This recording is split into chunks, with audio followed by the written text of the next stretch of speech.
Cervical cancer है क्या? Cervix बच्चेदानी के इस मुंह को सर्विक्स बोलते हैं। ये जो है बिना मैरिज के लड़कियां कंसीव भी हो जाती हैं, तो प्री मैरिज जो इस तरह का जो सिचुएशन आता है, इसके बारे में आपसे जानना चाहेंगे। कंसीव कर गई, घर मतलब एबॉर्शन करवाया तो कभी कभी डेथ हुई होगी। ह्यूमन पैपिलोमा वायरस जो है सो मतलब जैसे उसका अटैक होता है वही उसी बच्चेदानी के लोअर एंड पे, मुंह पे, जैसे कि रहने के बाद संभोग के बाद आपको ब्लीडिंग लग गई जी जी जी, तो दैट इज डेंजरस। जैसे प्रेग्नेंट है मदर, वो भी चाहती है कि मेरे सीजेरियन कर दो, सीजेरियन कर दो, बहुत तो चाहती डेट है। फिक्स करके बाबा मतलब मेरे को इतना लेबर पेन नहीं बर्दाश्त होगा, नहीं। टीनेजर्स जो लड़कियां हैं आजकल, पीरियड के दौरान काफी उनको पेन होता है, कभी कभी वो बेहोश भी हो जाती हैं, डर सी जाती हैं, इतना पेन होता है कि ऐसा क्या कारण है? तो गर्भपात कराना चाहिए या नहीं कराना चाहिए? जो मैस्टरबेशन जो है आजकल ये कॉमन है, हाँ। और खासकर दोनों सेक्स में, मतलब मेल में भी और फीमेल में भी, और इसका क्या प्रभाव पड़ता है?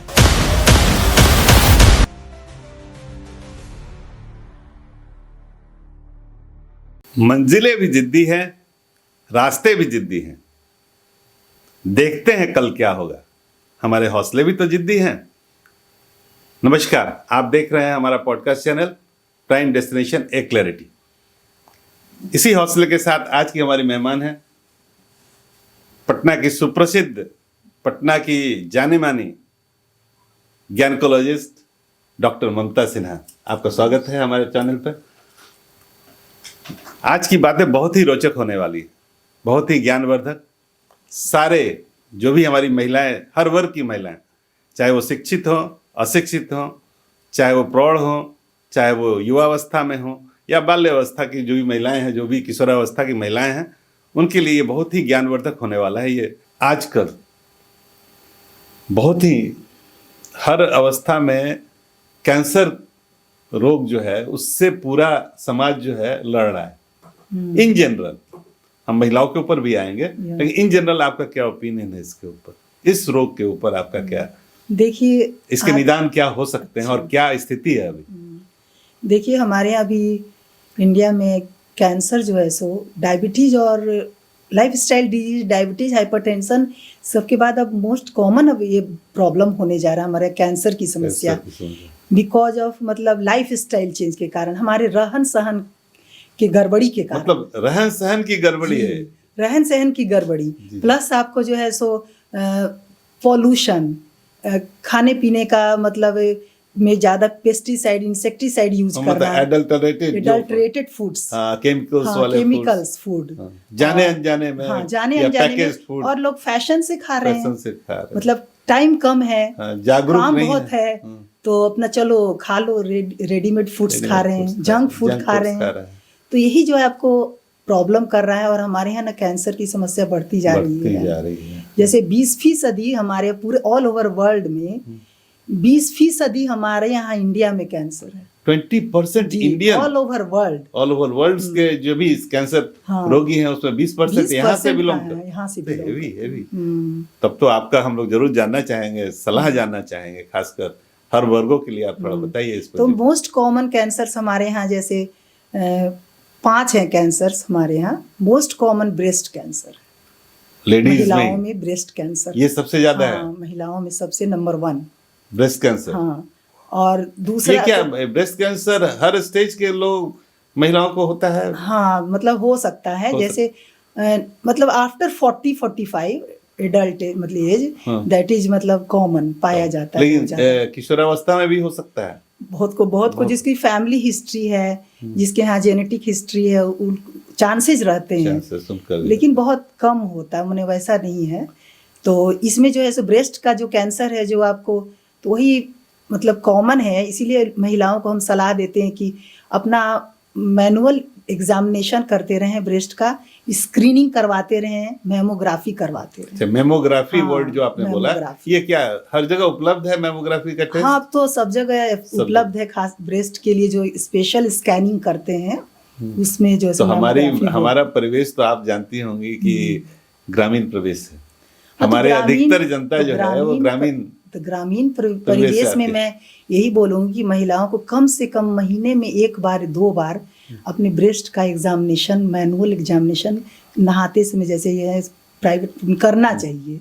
हाँ, ताकि कोई लंप नहीं है, कोई गांठ नहीं है। हाँ, कोई खास टिप्स। हाँ, बताइए आप कोई खास टिप्स किस तरह से मतलब एग्जामिन करें वो? जैसे नहा रहे वो पहले शीशा में देखना चाहिए, मिरर में, कि दोनों ब्रेस्ट समान है, निपुल का कुछ गड़बड़ पोजीशन नहीं है, कोई डिस्चार्ज नहीं आ रहा है, फ्लैट ऑफ हैंड, हाथ के तलहटी से जैसे एग्जामिन करना है। और आपको गांठ है, किसी तरह का स्वेलिंग है तो देखना है। ये तो हर जगह हो सकता है। हाँ, हो सकता है, ये तो कॉमन कर सकते। अगर लगे डाउट, थोड़ा भी लगे, और अंडर आर्म मतलब आर्म में जो है कांख जो कहते हैं लेमन की भाषा में, कांख में भी देखना चाहिए, गांठ उठ को फील करना चाहिए, किसी तरह का स्वेलिंग को। अगर आपको डाउट थोड़ा भी लगता है तो आप भाई ग्रामीण क्षेत्र में है तो शहर में जाके स्क्रीनिंग डॉक्टर से सलाह परामर्श करना चाहिए। हाँ। तो इससे ब्रेस्ट कैंसर पे कंट्रोल किया जा सकता है, बचा जा सकता है, जो कि सबसे ज्यादा संख्या में यहाँ पाया गया है। दूसरा क्या है, जो ओरल कैंसर्स, टोबैको, धूम्रपान और ये सब अल्कोहल के कारण होता है। ठीक है, उस पे हम नहीं जाएंगे अभी। थर्ड कैंसर जैसे कि है आपको मतलब जैसे लंग कैंसर, वो भी जो है स्मोकिंग सबके कारण ज्यादा। तो ये लंग कैंसर, ये जो आपने बताया कि ओरल कैंसर जो है वो महिलाओं में भी है? हाँ, जो सिगरेट पीती हैं या टोबैको खाती बहुत है, महिलाओं में भी है। कैसे? हाँ। और तीसरा हो गया आपको लंग कैंसर, स्मोकिंग के कारण, स्मोकिंग और सब के कारण हो सकता है, पॉल्यूशन के कारण हो सकता है। आजकल हमारे यहाँ पॉल्यूशन कितना ज्यादा बढ़ गया है। पटना हमारा 3rd 4th में आता है कभी। 4th कैंसर है जो आपका वो सर्वाइकल कैंसर, ये भी बहुत 4th, बट वीमेन में ये दूसरा मोस्ट कॉमन पाया जाता है। ब्रेस्ट के बाद सर्वाइकल कैंसर के बारे में थोड़ा सा आप डिटेल करें। क्या वर्ड तो आम लोग शायद हो सकता है नहीं समझे, सर्वाइकल कैंसर है क्या? देखिए, सर्वाइकल कैंसर है जो जैसे हम एक डिस्प्ले बताना चाहते हैं एक फोटो से आपको कि ये देखिए, ये यूट्रस है, ये देखिए महिलाओं में ये यूट्रस है। अब कहते हैं कि कैंसर सर्विक्स क्या होता है। सर्विक्स बच्चेदानी के इस मुंह को सर्विक्स बोलते हैं। ये जो है नीचे का लोअर पार्ट, ये वेजाइना है, आउटर पार्ट जैसे वेजाइना शरीर, और ये जो है सो लोअर एंड, इसके मुंह को, बच्चेदानी के मुंह को लेमैन की भाषा में सर्विक्स बोलते हैं। तो इसके कैंसर को हम लोग सर्वाइकल कैंसर बोलते हैं। बहुत लोग कंफ्यूज करते हैं, गर्दन का कैंसर नहीं, सर्विक्स को, सर्वाइकल कैंसर को मतलब बच्चेदानी के मुंह का कैंसर है। हाँ। और फिर जो से ओवेरियन कैंसर, ओवरी का कैंसर हो गया, ये भी दूसरा कॉमन है, महिलाओं में होता है। और एंडोमेट्रियल कैंसर होता है, यूट्रस का जो लाइनिंग है उसका कैंसर भी होता है, जो कि मतलब मेनोपॉज के बाद भी पाया जाता है वो। तो मतलब ये स्ट्रक्चर मैंने आपको बताया क्लियर करने के लिए, बच्चेदानी के मुंह को हम लोग सर्वाइकल कैंसर बोलते हैं। हाँ, बहुत अच्छा आपने डेमो के साथ समझाया। तो जैसे कि दर्शक आप समझ गए होंगे, जो सर्वाइकल कैंसर के बारे में नहीं जानते होंगे वो जान गए होंगे अभी डॉक्टर साहब ने जैसा बताया। बहुत बहुत धन्यवाद डॉक्टर साहब। हाँ, तो ये जैसे अब हो गया कि कहाँ का कैंसर है, ये तो पता चल गया। अब मेरे को बताना है कि क्यों होता है, कैसे होता है, इसके रोग क्यों होता है। तो ये होता है मोस्टली हमारे यहाँ ये HPV वायरस के कारण होता है, ह्यूमन पैपिलोमा वायरस। जी, जो कि इसका 2 स्ट्रेन्स कॉमनली इन्वॉल्व है इसके लिए, 16 और 18 स्ट्रेन, 16 और 18। ठीक है, ह्यूमन पैपिलोमा वायरस जो है सो मतलब जैसे उसका अटैक होता है वही उसी बच्चेदानी के लोअर एंड पे, मुंह पे, जहाँ पे जंक्शन होता है, उसको हम लोग कहते हैं ट्रांजिशनल जोन, स्क्वामोकोलुमनर जंक्शन, वहाँ पे वो करता है अटैक। तो वो कैसे अटैक करता है, वही असुरक्षित यौन संबंध, ये हमसे असुरक्षित यौन संबंध हुआ। अर्ली टीनेजर में जो है सो काफी हाईली एक्टिव सेक्स है, हाईली एक्टिव सेक्स टीनेजर्स में आजकल। या तो जैसे हाईली एक्टिव अगर आप हैं सेक्सुअल ये में तो उसमें भी होगा, हाँ। फिर अब जैसे ये अर्ली एज में हो गया, बताया मैंने। फिर आपको जो है सो मतलब वही सेक्स का जो है सो काफी इन्वॉल्वमेंट है, सेक्स एजुकेशन के अभाव के कारण फैलता है वो। सेक्स एजुकेशन के अभाव में वायरस, वो जो आपने बताया असुरक्षित सेक्स, इसके चलते ज्यादा होता है, तो HPV जो है सो वही अटैक वहीं से करता है। फैलता है। हाँ, जी तो ये कारण एक हुआ नंबर। दूसरा इम्यूनोलॉजिकल, मतलब जैसे इम्यूनिटी, इम्यूनिटी, अच्छा, वीकेंड इम्यूनिटी। वीकेंड आपका जैसे सबको अटैक होता हाँ, है, हाँ। मगर जिसकी वीक है इम्यूनिटी, रोग वो जो है सो उससे लड़ नहीं पाता है हमारा सेल्स या जी, शरीर, जी, जी, जी, तो जिसके कारण वो जो है सो हमारा इन्फेक्शन हो जाता है, इम्यूनिटी डाउन होने के कारण, डाउन होने के कारण। जी, हम लोग सब में आता है, इन्फेक्शन होता है, मगर हमारी इम्यूनिटी अच्छी रहती है तो हम लोग उससे लड़ सकते थे। तीसरा जो है सो इसका है आपका जैसे जेनेटिक फैक्टर भी है, फैमिलियल हिस्ट्री एकदम बहुत ज्यादा कॉमन है। यस, जैसे मान लीजिए कि किसी के मम्मी को जैसे मम्मी को रहा हो, बहन को रहा हो, दादी नानी, इस तरह की अगर हिस्ट्री है ना सर्वाइकल कैंसर की, तो ये कॉमन होने की संभावना है। तो ये भी कारण हो गया। तो इसीलिए हम बताना चाहेंगे कि हम लोग को बचाव मतलब कैसे करना है, ये जानना ज्यादा जरूरी है। तो जैसे सबसे पहले तो सिम्टम्स जानना है। तो क्या क्या सिम्टम्स प्रॉब्लम्स हो सकते हैं। डिस्चार्ज होता है, वेजाइनल डिस्चार्ज।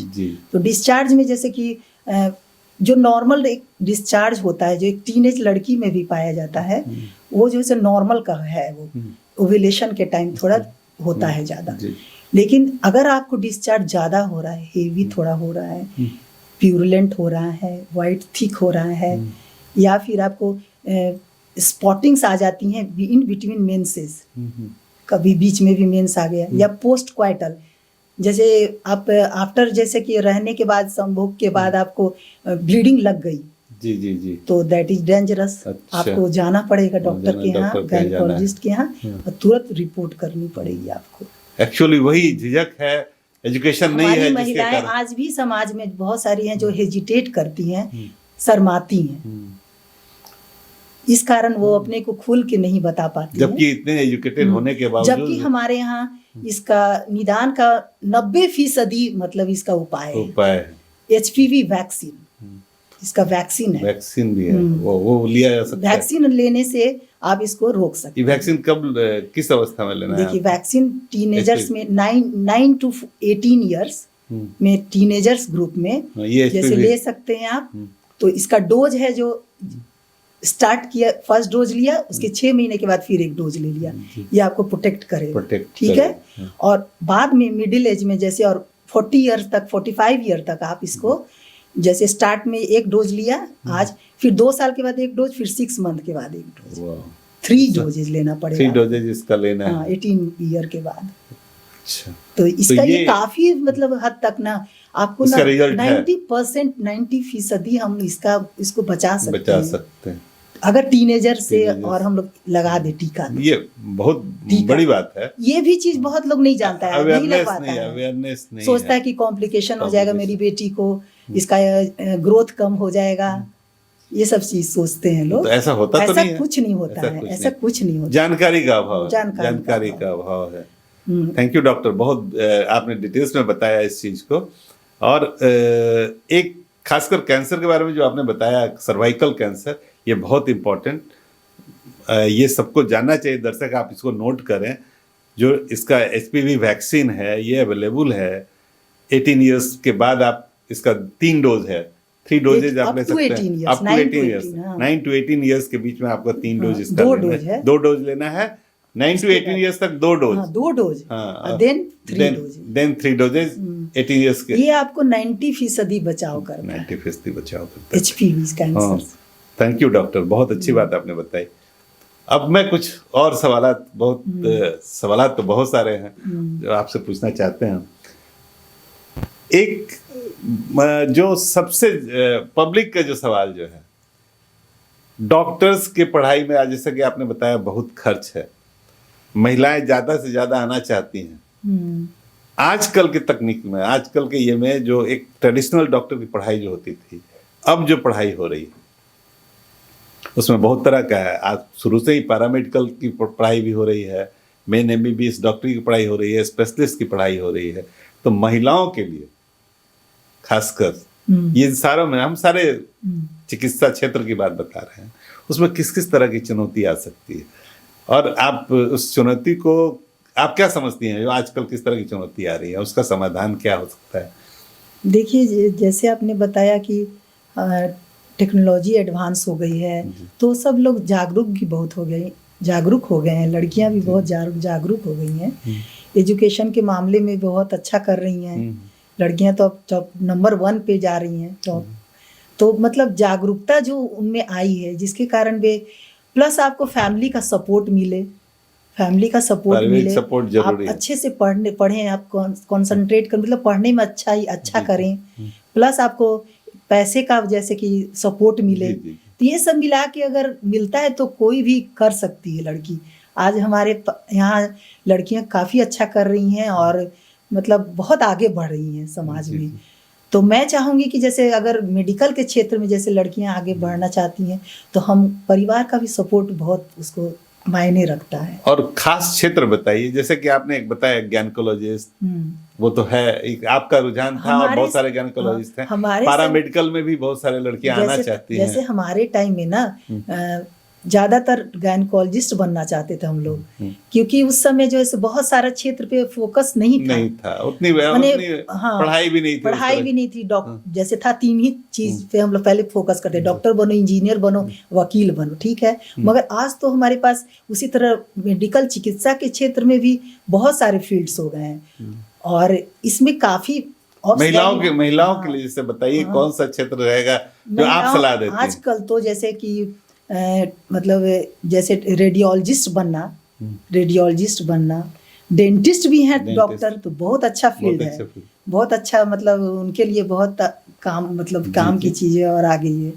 गायनकोलॉजिस्ट ठीक बहुत अच्छा है, गायनकोलॉजिस्ट भी बहुत अच्छा है सबसे, जो जिनको इंटरेस्ट है, मगर थोड़ा इसमें मेहनत ज़्यादा है, इन द सेंस कि आपको ऑब्स्टेटिक्स में डिलीवरी है, ये मतलब डिलीवरी कराना, सब करना, टाइम देना। एक चीज इसी से आप जो बता रहे हैं, इससे एक सवाल मेरे मन में आया है, जो आम प्रश्न है। आजकल डॉक्टर के पास लोग जो जाते हैं, खासकर लेडी डॉक्टर, तुरंत सिजेरियन नॉर्मल डिलीवरी के ऊपर, और उसमें जैसे कि आज का जो समाज है वो ये सोचता है कि जानबूझ करके ऐसा किया जाता है पैसे उगाने के लिए। जो डॉक्टर का फील्ड है, जिस तरह का समाज में इस तरह का सोच डाला गया, पता नहीं कहाँ तक सही है गलत है, लेकिन सिजेरियन अंतिम समय में शुरू से ही आपके मतलब डॉक्टर के परामर्श में रहती हैं, जो भी डिलीवरी के बाद जो भी गर्भावस्था में है शुरू से ही करती हैं, लेकिन अंतिम समय में उनको कह दिया जाता है कि सिजेरियन, और उस समय घबरा जाता है पेशेंट, और आजकल कॉस्टली भी अफेयर्स हो गया वो।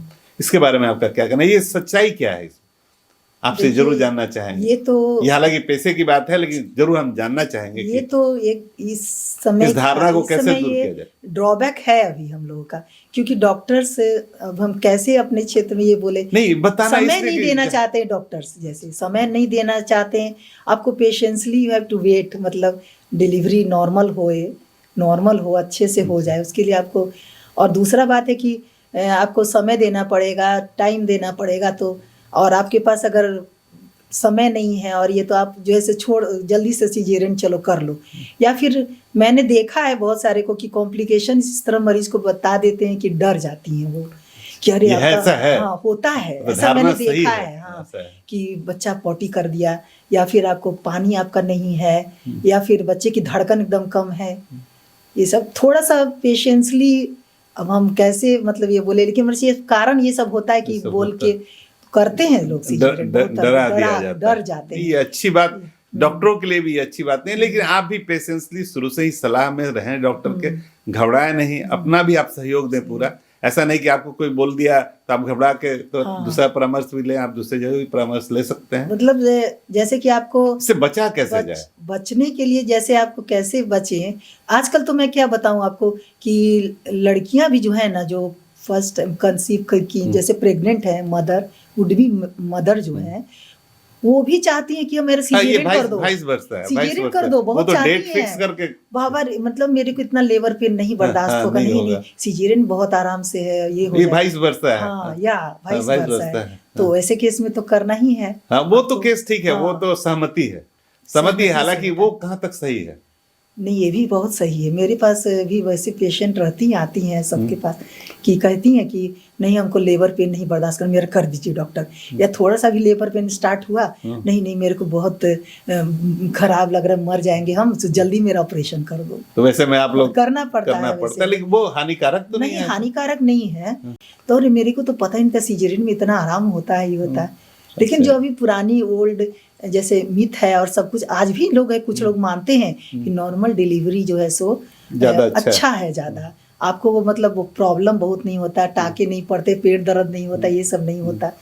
तो मतलब सब अपना अपना जो है कंट्रोवर्सी, लेकिन किया जा सकता है, इसमें कोई परेशानी नहीं है। लेकिन जो डराने वाली बात है वो गलत, ये पैसे समाज में है, कुछ समाज में है कुछ ये। और आपको मैं बताऊं कि हर तरह के लोग हैं। आपको मैं बताऊं कि मैं जो है सो मतलब नॉर्मल डिलीवरी के लिए ही फेमस हूँ। अच्छा, आप नॉर्मल डिलीवरी कराती हैं? मैम को बहुत पेशेंस है, मैम बहुत अच्छे से टाइम देती हैं, मतलब रुकती हैं 1-2 दिन की चलो नॉर्मल धीरे धीरे मतलब करेंगे, प्रोग्रेस होगा, तभी करती हैं जब कुछ प्रॉब्लम है, ऐसा बोलता है लोग।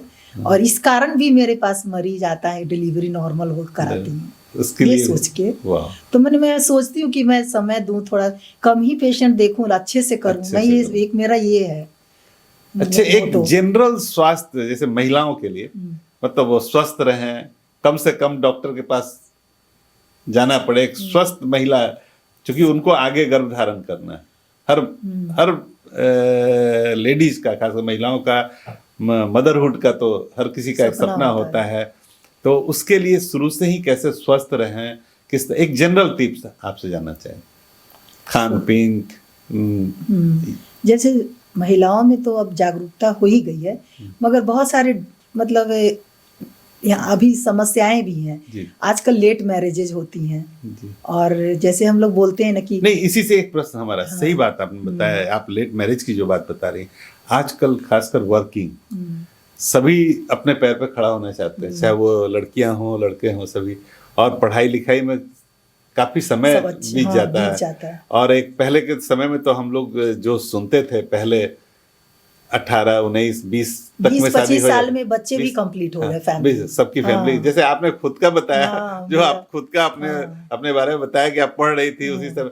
और आजकल तो ये आम बात हो गई है कि इतना कैरियर ओरिएंटेड हो गई है लेडीज। हाँ, लेडीज भी और जेंट्स भी कि जब तक हम अपने पैर पे, और उससे काफी समय गुजर जाता है। तो लेट मैरिज का ये कंजुगल लाइफ में कुछ प्रभाव पड़ता है क्या?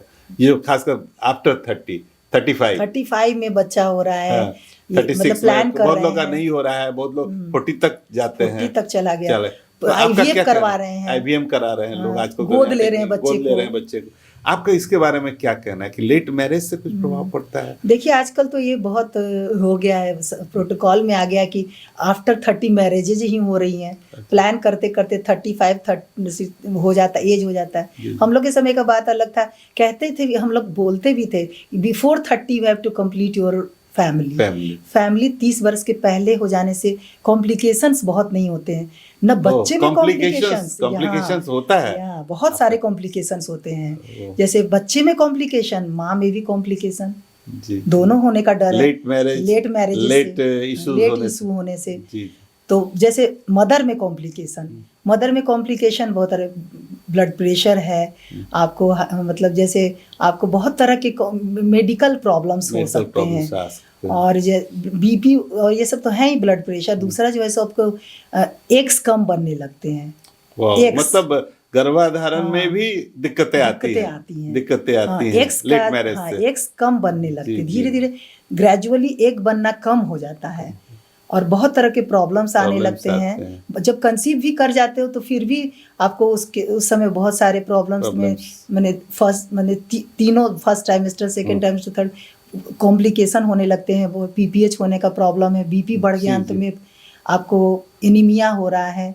ये सब अच्छा खान पान नहीं रहना, लाइफ स्टाइल नहीं रहना, जंक फूड पे कॉन्सेंट्रेट करना, ये सब चीज। मतलब आपका सलाह है कि सब कुछ हो, लेकिन फैमिली भी कंप्लीट समय पे हो जाना चाहिए। तो समाज की व्यवस्था है, अब तो समाज इसको एक्सेप्ट कर रहा है, समाज उस तरह से एक्सेप्ट कर रहा है, क्योंकि इसीलिए फिर नया टेक्नोलॉजी, गोद लेना, IVM, इस तरह का सब आ रहा है, नए टेक्नोलॉजी सब आ रहे हैं, तो खैर उससे भी तो हम लोग आगे उस पर भी बात करेंगे कभी। अब आपको हम फिर से बुलाएंगे। मतलब अपने जैसे को कि नए अब टेक्नोलॉजी बच्चा के ही ऊपर बात है, करें। बच्चा होता है, जेनेटिक प्रॉब्लम्स हो सकते हैं। आजकल देखिएगा आप ना, बच्चे में मतलब कॉन्जेनिटल एनोमली ज़्यादा होने लगते हैं। जितना एज बढ़ेगा तो congenital anomalies in the sense कि जैसे बच्चे जो है सो मेंटली रिटार्डेड। अच्छा। उसके बाद जो है सो बच्चा कहता है, जैसे लेमैन की भाषा में बोलते कि लेथार्जी है, बच्चा सुस्त है, चल नहीं पा रहा है, ग्रोथ कम है Growth कम। बच्चे का। तो ये सब जेनेटिक तो है ही। उसके अलावा आपको जैसे जैसे एज बढ़ता है तो कॉम्प्लिकेशंस बच्चे में बहुत सारे बढ़ते जाते बहुत हैं। तरह के कॉम्प्लिकेशंस होते हैं। हम लोग आगे जानना चाहेंगे, खासकर इस पेशे से संबंधित और भी खासकर ज्ञानी से जानना चाहेंगे। आजकल की जो समस्या है खासकर महिलाओं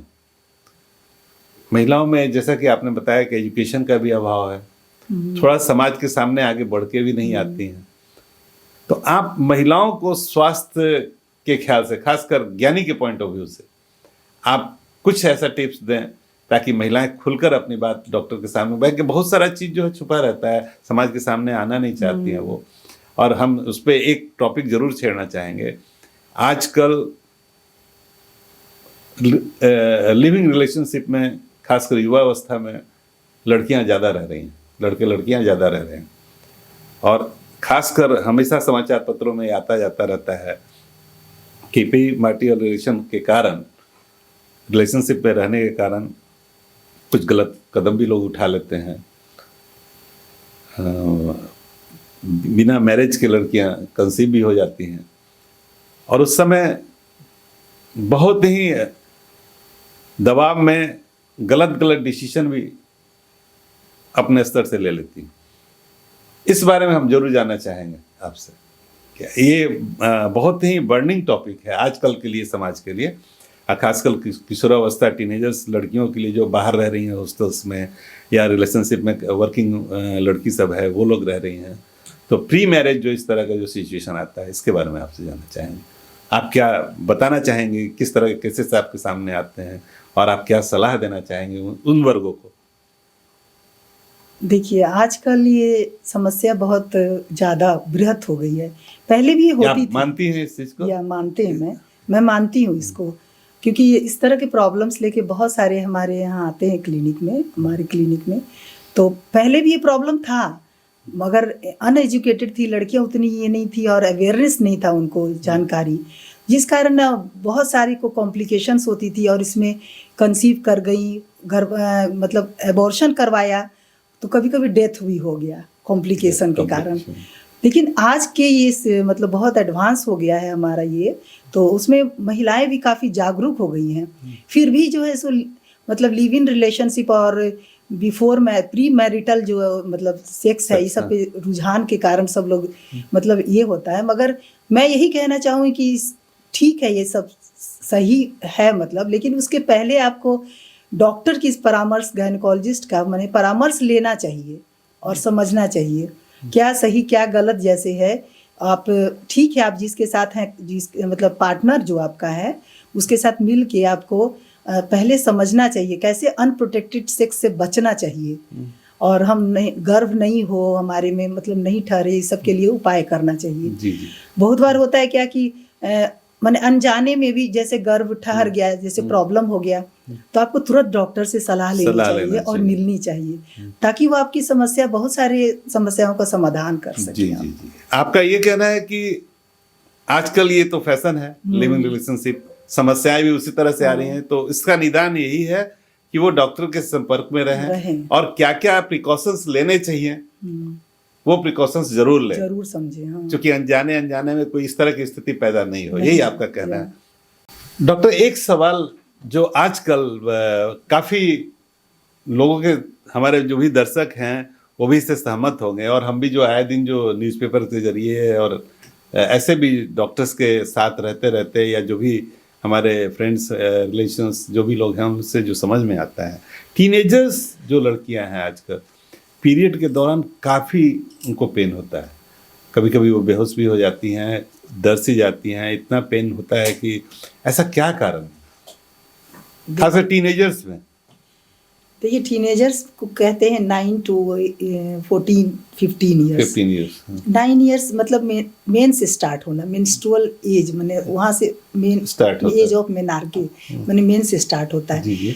तो जैसे ऐसा जो ये जो प्रॉब्लम है मोस्ट ऑफ द बहुत सारी लड़कियों में पाया जाता है। ये कॉमन है, बहुत कॉमन है ये।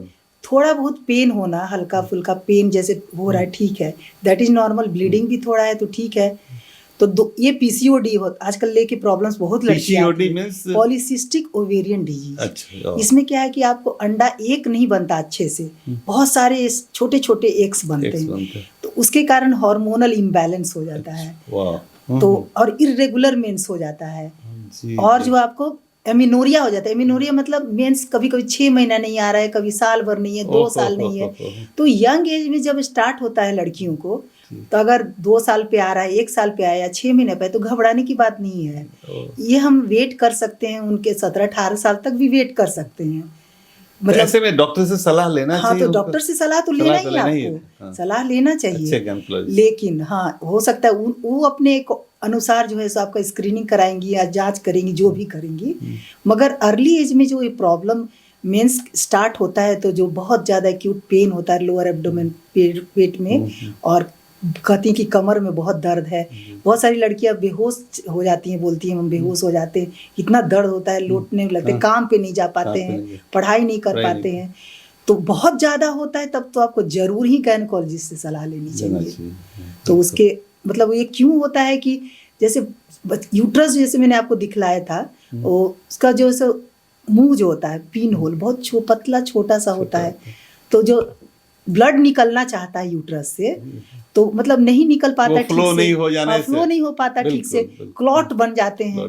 तो उसको निकालने में यूट्रस बहुत कॉन्ट्रैक्ट करता है, मतलब बहुत ये करता है, जिसके कारण पेन होता है, मशक्कत करता है। वही जब बच्चे होते हैं तो मतलब ऐसा नहीं कि बच्चा हो गया तो बहुत लोगों को नहीं होता, लेकिन बच्चा होने के बाद थोड़ा लूज हो जाता है सर्विक्स, तो उसमें उतना पेन और ये सब नहीं होता। तो हम लोग वेट कर सकते हैं, लड़कियों को दवा से कर सकते हैं। तो हमारे पास भी एक प्रॉब्लम लेके बहुत सारी लड़कियां आती हैं, तो उनको जैसे मैं मेडिसिन देती हूँ कि ड्यूरिंग पीरियड, महीना के समय या मतलब दवा 2 दिन 3 दिन खाओ, तो उससे दर्द भी आराम, ब्लीडिंग भी कम, और नौशिया वॉमिटिंग है अगर हो रहा है उस समय तो वो भी कम हो जाएगा दवाई पिल टैबलेट से। जी। मगर ये कॉमन प्रॉब्लम है बहुत, और इसके लिए परेशान नहीं होना है, ये हार्मोनल चेंज के कारण भी होता है। तो मतलब ये कॉमन है प्रॉब्लम, और इसमें अगर परामर्श लें तो इसका समाधान, निदान इसका हो जाएगा। बहुत अच्छी बात बताई आपने डॉक्टर। एक और प्रश्न है, प्रश्न तो बहुत सारे हैं, कुछ ऐसे प्रश्न जो कि हम चाहते हैं कि दर्शक जाने, आज के वर्ग जो भी लोग हैं सभी लोग उससे भली भांति परिचित हों, उस सवाल के जवाब से और निदान से। अभी जो देखा जा रहा है हाल के समय में, ये ज़्यादा रिपोर्टिंग है इस तरह का, गर्भपात के लिए अक्सर गायनेकोलॉजिस्ट को हमेशा अप्रोच किया जाता है। तो गर्भपात कराना चाहिए या नहीं कराना चाहिए, पहला चीज़ ये। दूसरा चीज़ ये है कि इसके लिए आप क्या पहले से कुछ सलाह देना चाहेंगे, या समाज के जो भी वर्ग हैं उनको क्या बताना चाहिए? खासकर गर्भपात मैरिड लोग भी कराते हैं, और खासकर जो आजकल तो जांच के, हालांकि दंडनीय सेक्स पता कर करके मेल फीमेल लोग कराते हैं लोग, हालांकि ये दंडनीय अपराध है, लेकिन फिर भी हो रहा है। अब इसके बारे में आपका क्या? देखिए, गर्भपात कराना कोई खराब बात नहीं है, अगर आप कोई प्रॉपर कॉज, एक लीगल कॉज के थ्रू काम करते हैं। MTP एक्ट बना हुआ है, medical termination of pregnancy act, तो उसके तहत में कब कब आप करा सकते हैं गर्भपात। तो करा सकते हैं जैसे कि आपको अनवांटेड चाइल्ड है, मान लीजिए आपको छोटा बच्चा है, आप तुरंत कंसीव कर गई, आप नहीं चाहती हैं, तो अर्ली मतलब करा लीजिए, 1.5 महीने में 2 महीने के अंदर करा लीजिए, तो ये ठीक है। या फिर बच्चे में किसी तरह की कंजेनिटल एनोमली है, बच्चे में विकृत बच्चा है, हार्ट में छेद है, उसको मतलब किडनी नहीं है, ये पता चल जाता है, पता चल जाता है अल्ट्रासाउंड से जैसे, और बहुत सारे टेस्ट अब एडवांस आ गए हैं। तो या फिर जैसे आपको सिर पे मतलब जैसे कि उसका स्कल ही नहीं है, पेट बाहर निकला हुआ है, आंतड़ी, आते सब, तो मतलब बच्चा विकृत है, वो पता चल जाता पता है। चल जाता कितने है। दिनों में ये पता चल जाता पता आपको चल जाएगा 6 वीक 7 वीक में भी आप जो है सो पता कर सकते हैं एडवांस टेस्ट। तो उस समय भी गर्भपात किया करा सकते हैं, तो उसी समय करा सकते हैं, इस केस में भी करा सकते हैं गर्भपात। और दूसरा हुआ कि जैसे अनवांटेड तो मैंने बताया ही, और एक हो गया आपको ये बच्चे में प्रॉब्लम, या फिर मम्मी को माँ को जैसे कुछ बहुत मेजर कॉम्प्लिकेशन हो गया कंसीव किया तो उस समय भी वो करा सकती हैं। ये नॉर्मल लाइफ पे कोई थ्रेटन मतलब ये नहीं हो, थ्रेट हो। लेकिन आजकल जो है सो बहुत लोग यंग गर्ल्स लोग हैं, सब लोग हैं जो पहुंच जाते हैं कि हाँ प्री मैरिटल रिलेशनशिप। मेरे पास तो 7 मंथ्स 8 मंथ्स के लेके भी लड़कियां आई हुई हैं। मतलब ऐसे केस में मैंने डिलीवरी करा के मैंने अच्छे लोगों को बच्चा दे दिया जिनको रिक्वायरमेंट था। नहीं वो लीगल तरीके से। लेकिन अब लड़कियां बच सकती हैं इस तरह से। डॉक्टर से कंसल्ट कर लो, अर्ली कंसल्ट कर लो, उनके मतलब सलाह ले लो कि कैसे हम कंसीव ना करें, जैसा मैंने पहले भी बताया आपने। सब ये सब करके प्रिकॉशंस लेके असुरक्षित मतलब तौर पे संबंध ना रख के सुरक्षित कैसे करें। जी उसको अपना मतलब वैसा नौबत ही नहीं है। और जिसका इस तरह का है जो आपने बताया एडवांस टेक्नोलॉजी से जांच है, जिसके चलते अपना जरूरी है तो एक्ट के तहत क्योंकि आप जैसे मेडिकल एडवाइस से नहीं करते हैं और खुद ये करते हैं तो जानलेवा हो सकता है। नहीं, अक्सर एक चीज भी सुनने को आता है, इससे आगे हट के हम बोल रहे हैं कि गर्भाधारण हुआ, बच्चे जब जन्म लेते हैं इमीडिएट जो माँ है उसकी मृत्यु हो जाती है। इसके पीछे क्या कारण? ये जो आपने बताया ये भी कारण हो सकता है। देखिए ऐसे एडवांस हम लोग जो आपने बताया अच्छे डॉक्टर्स हम लोग सब कुछ है, वो हो गई प्रॉब्लम हो गया, बहुत एक्सेस पीपीएच हो गया, ब्लीडिंग, पोस्टपार्टम ब्लीडिंग बोलते हैं, मतलब बहुत ज्यादा ब्लीडिंग होने, प्लेसेंटा निकला पुरैन जिसको बोलते हैं, उसके बाद बहुत ब्लीडिंग होने लगी, नहीं कंट्रोल कर पाए इन स्पाइट ऑफ बहुत मेडिसिन, सुई दवा। तो उस केस में भी जो है हेवी ब्लड लॉस के कारण ऐसा होता है। अब तो बहुत कम होता है, बहुत सारे कम होने लगा है, लेकिन फिर भी होता है गांव में और जितना रूरल एरियाज में ये सब बहुत कॉमन है। जहाँ बिना सलाह मतलब बीपी बढ़ गया, चिमकी की बीमारी होने लगती है, बीपी बहुत बढ़ गया तो बच्चा भी मर गया, मदर को भी इतना हाई बीपी है कि आप कुछ नहीं कर सकते, वो भी नहीं बच पाती है। इसलिए सलाह लेना जरूरी है शुरू से ही। तो मैं कहना चाहूंगी कि आपको जैसे जब भी बच्चा कंसीव करे, पहले तो 3 महीने लेना ही है, जब आप कंसीव करते हो तो तुरंत डॉक्टर से मिलो और एंटीनेटल चेकअप, मतलब पूरे साल 9 महीने आप अच्छे से चेकअप करवाइए। हाँ, और मतलब टेस्ट करवाओ, मेडिसिन लो। ये धारणा कि डॉक्टर फंसा देगा, डॉक्टर ये तो समाज का कुछ ऐसे डॉक्टर हैं, कुछ ऐसे प्रोफेशन में लोग हैं जो ऐसा आजकल कुछ तो गड़बड़ रहते हैं लोग जो इस तरह करते हैं। आजकल तो कॉर्पोरेट जो है वो टारगेट हम डॉक्टर्स जो पढ़ते हैं और एक ओथ लेते हैं तो पेशेंट का सेवा ही करने का वो रहता है, अच्छी सलाह देना। जी आप तो बात बहुत अच्छी बता रही हैं, जो होना ही चाहिए, इस तरह का सलाह लेना चाहिए और बचना चाहिए इन सब स्थितियों से। बचने के लिए इस तरह का परामर्श लेना जरूरी है। अभी एक और हम पैरामेडिकल में नर्सेस, डॉक्टर्स जो भी हैं, पैरामेडिकल के नर्सेस हैं या आपकी डॉक्टरी जो पढ़ाई जो हो रही, डॉक्टर बन रहे हैं, आप जो नर्सेज जो बनती हैं वो अपना करियर, आजकल महिलाएं काफ़ी चाहती हैं कि इस करियर में हैं, अब सेवा करें, क्योंकि जॉब का भी ये है और साथ साथ उनका एक पैसन भी है। वो खासकर साउथ की तो बहुत लोग हैं, लेकिन आजकल नॉर्थ साइड से भी या हर जगह से ये नर्सिंग कॉलेजेस खुले हुए हैं और सब लोग इसमें आगे बढ़ के, खासकर महिलाएं आ रही हैं। लेकिन इस प्रोफेशन में थोड़ा झिझक है उन लोगों की, थोड़ा उन लोगों को शोषण भी होता है और वो अपने आप को अनसेफ फील करती हैं। ऐसे इसमें आपका क्या कहना है? ये बात तो सही है, मतलब पैरामेडिकल स्टाफ्स और जितना नर्सेज जो लोग हैं, महिलाएं बहुत आ रही हैं हमारे यहाँ साउथ से और सब जगह से, मगर एक माँ बाप पहले साउथ से आती थी, आजकल सब जगह से आ रहे हैं, पैन इंडिया सारे लोग सब जगह से आ रहे हैं। तो उस केस में जैसे कि उनको खुद स्ट्रांग होना पड़ेगा, इन द सेंस कि मतलब बोल्ड होना पड़ेगा।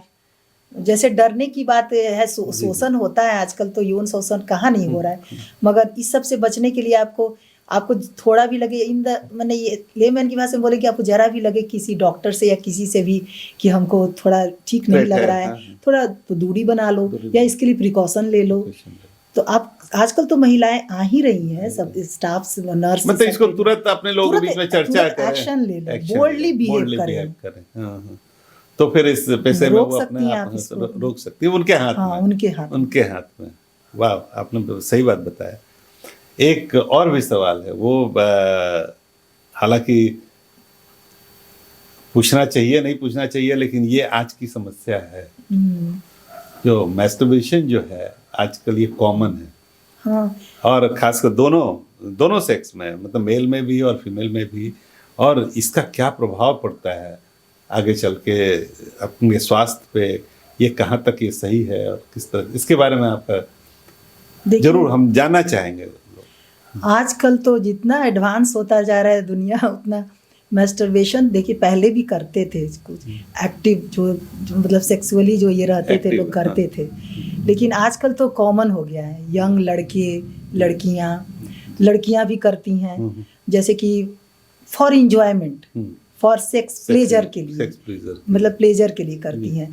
तो उसमें है कि जैसे कि आपको खुद से ही अपने को एक्साइट करना, खुद से ही इंजॉय करना, इसके लिए आप मैस्टरबेशन और ये करती हैं। तो वो एक मतलब आपको जस्ट आपको सेल्फ खुश होने के लिए मतलब करती है। उसका स्वास्थ्य के ऊपर, स्वास्थ्य के ऊपर इसका देखिए, फीमेल में जो है सो इन्फेक्शन होने का डर है, जेंट्स में जो है सो कभी कभी नॉर्मल है, ये मतलब नॉर्मल है। बहुत सारे इसका फायदा भी है, और ये जैसे इस कहते हैं ना रात, क्या उसको स्वप्न बोलते हैं, रात स्वप्न दोष बोलते हैं, स्वप्न दोष। तो ये जो है सो मतलब बहुत बार बहुत रेगुलर करते हो, बहुत ही करते हैं तो दिक्कत है, लॉस होता है सीमेन का, उसके साथ इन्फेक्शन होने का डर है। और लेकिन कभी सर्वाइकल कैंसर जो बताया वो उसके लिए, वो तो असुरक्षित हो सकता है, एकदम हो सकता है। तो मतलब उससे बचने के लिए मतलब ठीक है, आप अपने पर्सनल अपने एंजॉय करने के लिए सब कर सकते हैं, ऐसा कोई खराबी नहीं। लेकिन तकनीकी तौर पे जो आजकल जो मतलब इसके लिए कोई टेक्नोलॉजी वगैरह कुछ ऐसा कोई एडवांसमेंट है इस तरह? बहुत सारा एडवांसमेंट, बहुत सारे तो उसके लिए भी परामर्श लेना आ गए हैं, बहुत सारे सब चीज है, बहुत सारे आर्टिफिशियल से आ गए हैं सब जी। तो वो उसके लिए भी कंसल्ट करना चाहिए कोई अच्छे सेक्सोलॉजिस्ट से। देखिए थोड़ा बहुत हो तो कोई दिक्कत नहीं है, मगर आपको कुछ लगे कि प्रॉब्लम है, कोई इन्फेक्शन है, ईचिंग है, इरिटेशन है, डिस्चार्ज है, या कुछ और है लड़कियां तो जरूर करना चाहिए, कंसल्ट करना ऐसे बहुत। और इसके लिए एक एजुकेशन का जरूरत है, अच्छे सेक्सोलॉजिस्ट से भी मिल सकते हैं अगर इस तरह का, अगर आपको मिलिए अच्छे, या गायनेकोलॉजिस्ट से भी मिलिए।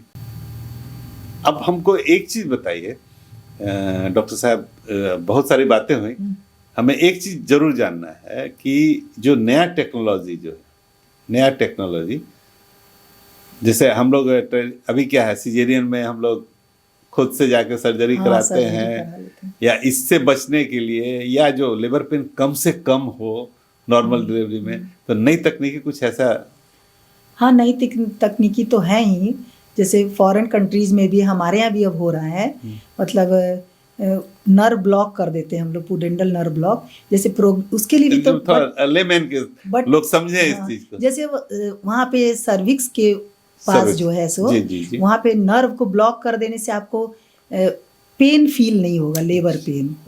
बट वो कब करना है, वो भी है जो आपको कि जब किस स्टेज पे लेबर हो रहा है, आपको सर्विक्स का, बच्चेदानी का मुंह कितना खुला है, लेमैन की भाषा में, मतलब हाँ, जब 5, 6, 7 सेंटीमीटर हो जाए तभी आप दे सकते हैं, तब तक तो आपको पेन बर्दाश्त करना ही पड़ेगा। तो बहुत सारे हैं एडवांस टेक्नोलॉजी आए हैं, तो वही मतलब सुन कर देना वहाँ पे, ताकि आपको लेबर पेन आ रहा है और वही पुश करना, ये सब करना आप नहीं कर पाते हो, तो आपको एक एनेस्थेटिस्ट भी वहाँ रहता है, और गायनेकोलॉजिस्ट तो ऑब्स्टेट्रिशियन तो रहेंगी ही, तो मैंने मॉनिटर करके सारा कुछ उसका बच्चे का मॉनिटरिंग करते हुए हम लोग प्रोग्रेस करा सकते हैं नॉर्मल उस तरह ही। बहुत अच्छी जानकारी दी आपने। कुछ पर्सनल बातें भी हो, शादी आपकी हुई, बहुत अर्ली एज में शादी हुई, आपने डॉक्टरी पूरा किया, बच्चे आपके कितने हैं? बच्चे मेरे 3 बच्चे हैं। 3 बच्चे हैं। तो मेरा वही शादी के बाद 3rd ईयर में मेरी बेटी हुई, 3rd ईयर में। हाँ, हाँ। और फिर उसके बाद फाइनल ईयर में मेरा बेटा हुआ। फाइनल ईयर में जब मेरा फाइनल ईयर एग्जाम्स चल रहा था तो वो होने वाला था, सोचिए कैसे वाह। मैंने उस समय एग्जाम दिया और हुआ। हाँ, उसके बाद इंटर्नशिप में मतलब पहले उसके हो गया, मेरा फाइनल एग्जाम फाइनल। खत्म हुए मेरा बेटा हुआ। तो एक बेटा एक बेटी है। एक बड़ा छोटा बेटा है मेरा हाँ। जो 11.5 साल बाद हुआ था, बड़ा के बाद। वाह, बड़े के बाद हाँ, काफी गैप है। क्योंकि मेरी मतलब गायनिकोलॉजिस्ट हैं, डॉक्टर साहब की बैचमेट हैं, तो वो हमको बोली कि अरे तुम्हारे इस एज में तो अभी बच्चा होता है किसी किसी को शुरू, सो तुम रहने दो। हाँ, हाँ। तो मतलब हम भी सोचे कि फिर चलो तो second- उस बच्चे में मैंने पूरा शौक पूरा किया। अच्छा, पढ़ते में जो हुआ तो बच्चे को ठीक से न कर ठीक से नहीं पाए, उतना आप हाँ, देखभाल कर पाए जो नहीं कि कर आप। पाए, हाँ, नहीं बहुत अच्छी बात बताई। एक इसी से एक प्रश्न आया हमारे दिमाग में, आया ऐसा, और शायद हमारे दर्शकों का भी प्रश्न होगा कि एक बच्चे से दूसरे बच्चे के बीच में कोई खास ऐसा समय है कि गैप होना चाहिए, कितना गैप होना चाहिए जो कि हेल्थ पॉइंट ऑफ व्यू से या एकदम होना ही चाहिए। जी। 3 से 5 साल का गैप तो जरूर होना चाहिए, ताकि माँ जो है सो मेंटली प्रिपेयर्ड, फिजिकली प्रिपेयर्ड रहे। एक बच्चे पे पहले पूरी तरह ध्यान कंसंट्रेट करे। बच्चा जब थोड़ा बड़ा हो जाए, समझदार हो जाए, तब हम दूसरी मतलब बच्चे का प्लानिंग करें। और उसके लिए आपको, जैसे कि मैं एक चीज़ आपको बताना चाहूँगी, एक पॉइंट की, देखिए बिफोर कंसेप्शन, बच्चा गर्भधारण के पहले भी ना कपल्स का काउंसलिंग होना चाहिए। आजकल होता है कि बच्चा हो गया चलो रह रहे, जी नहीं। अब ट्रेंड क्या, मैं भी बताती हूँ अपने मतलब पेशेंट्स को, सबको, कि जैसे जब आप प्लान करते होते हो कि मेरे को बच्चा करना है, उसके बिफोर 3 महीने पहले आप डॉक्टर से कंसल्ट में रहिए। बहुत अच्छी बात आपने बताई कि कंसल्ट में आजकल, रहिए। खासकर आजकल के जो युवा जो हैं, जो वर्किंग हैं, उनको अगर कोई प्लान करें तो उसके पहले 3 महीने पहले, ताकि आपके जितने मतलब प्रॉब्लम्स, इन्फेक्शन है, कॉम्प्लिकेशंस हैं, वो पूरा सब जांच आप लिया जान जाए। पाए। हस्बैंड में क्या कॉम्प्लिकेशन, वाइफ में क्या कॉम्प्लिकेशन है, जी, आने वाला बच्चा किस तरह से प्रॉब्लम में पड़ सकता है आपको। तो ये सब चीज जैसे कि हम लोग अगर मतलब सॉल्व कर ले शुरू के 3 महीने में, सप्लीमेंट्स देंगे, अच्छा हीमोग्लोबिन रहे, सब लाइफस्टाइल अच्छा रहे, अच्छा डाइट ले, अच्छा परामर्श दिया, न्यूट्रिशियस डाइट ले, बैलेंस डाइट ले, कैसे क्या करना है, ये दोनों हस्बैंड वाइफ को तब फिर प्लान करें, तब फिर प्लान करें तो अच्छा आपका स्वस्थ शिशु होगा, माँ भी स्वस्थ रहेगी, बढ़िया से सब। बहुत अच्छी बात। खासकर आजकल जो हमारे युवा जो हैं, जो वर्किंग में हैं और रिलेशनशिप में भी हैं और आगे चल के कुछ प्लान कर रहे हैं, तो समय से पहले 3 महीना, जैसे आपने बताया कि अगर कुछ ऐसा प्लानिंग है तो 3 महीना पहले से ही आप डॉक्टर से, एक अच्छे गायनेकोलॉजिस्ट से आप जरूर परामर्श करें। दर्शक, बहुत अच्छी बात बताई आपने डॉक्टर। आपने डॉक्टरी पेशा चुना क्यों?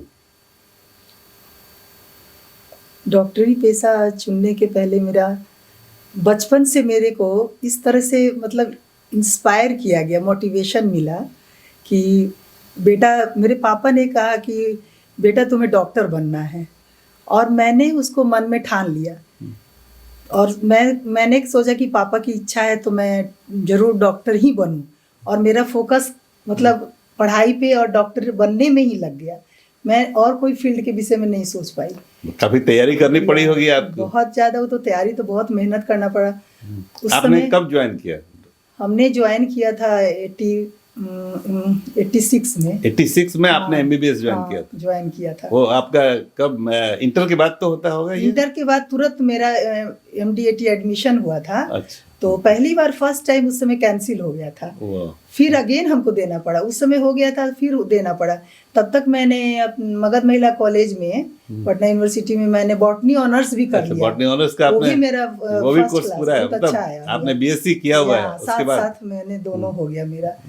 और पापा से तो इंस्पायर्ड थी, पापा ने मेरे लिए बहुत मेहनत किया बेचारे। उस समय स्कूटर पे लेके हमको जाते थे, कोचिंग करते थे राम मोहन राय सेमिनरी से।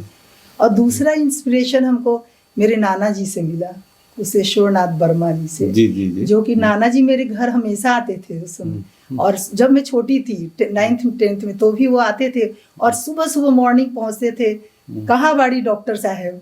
तो बहुत हमको फील होता था कि बहुत। और मैट्रिक में भी मैंने बहुत अच्छे से किया, सिंपल स्कूल से पढ़ के, जैसे कि रघुनाथ स्कूल में मैंने पढ़ा था। अपने स्कूल में मैं टॉप की थी मैट्रिक में, और फर्स्ट स्टूडेंट थी जो मेडिकल में एडमिशन हुआ था मेरा, उस स्कूल से। या उसी स्कूल से। आपने बताया कब हुआ आपका एडमिशन? 1986 में 86 में आपका एडमिशन हुआ। तो एमबीबीएस आपने कब पूरा किया? 92 में 92 में आपका एमबीबीएस पूरा हुआ। तो हमने आपके बारे में सुना है, आप तो गोल्ड मेडलिस्ट हैं एमबीबीएस की, जो सुना है हमने। हाँ, तो पढ़ाई की मैंने और मेहनत किया, तो जैसे एडमिशन तो मेरा हो गया एक ही बार में जी। मगर उसके बाद बहुत चैलेंजेस बहुत थे। शादी मेरी सेकंड ईयर में ही घुसते। अच्छा, शादी भी सेकंड ईयर में ही हो गई हाँ, तो इसलिए चैलेंजेस काफी थे। हाँ। तो उस तरह मेहनत बहुत करना पड़ा, पढ़ाई उड़ाई मतलब उस तरह मेहनत करके सब करके तब जाके तो मेरा परिवार का सहयोग मिला, सब कुछ मिला। मेरी बेटी भी हो गई अच्छा उसी समय। जी, मतलब जी। तो आपके हस्बैंड जो हैं वो किस पेशे में? वो तो यूरोलॉजिस्ट हैं, स्पेशलाइजेशन है सर्जरी। वो भी इसी लाइन में है? डॉक्टर हैं, डॉक्टर शैलेश कुमार सिन्हा। डॉक्टर शैलेश कुमार सिन्हा। अच्छा, तो वो भी डॉक्टर हैं, तब तो आपको काफी आसानी हुआ होगा अपना कोर्स पूरा करने में। बहुत मदद किए और हमको जैसे फाइनल ईयर मतलब तक भी जो है बहुत सारे चैलेंजेस थे। फाइनल ईयर खत्म होते होते मेरा बेटा हो गया और थर्ड ईयर में मेरी बेटी थी।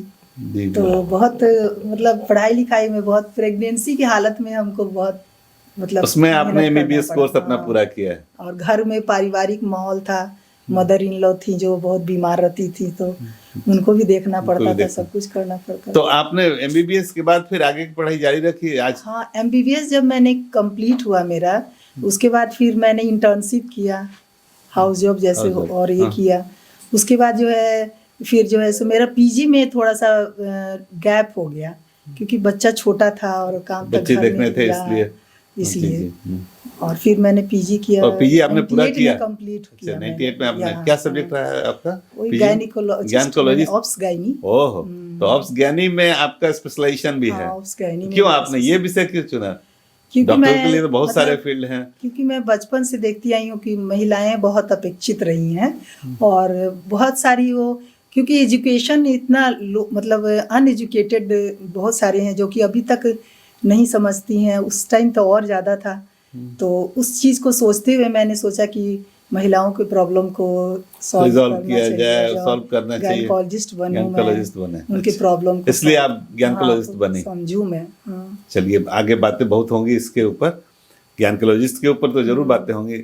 हम ये जानना चाहेंगे कि डॉक्टर के लिए जो डॉक्टरी पेशा है उसमें क्या चुनौतियाँ आती है, खासकर महिलाओं को? चुनौती तो आप एक लेडीज को तो चुनौती जन्म से ही आती है, आप बात समझते होंगे।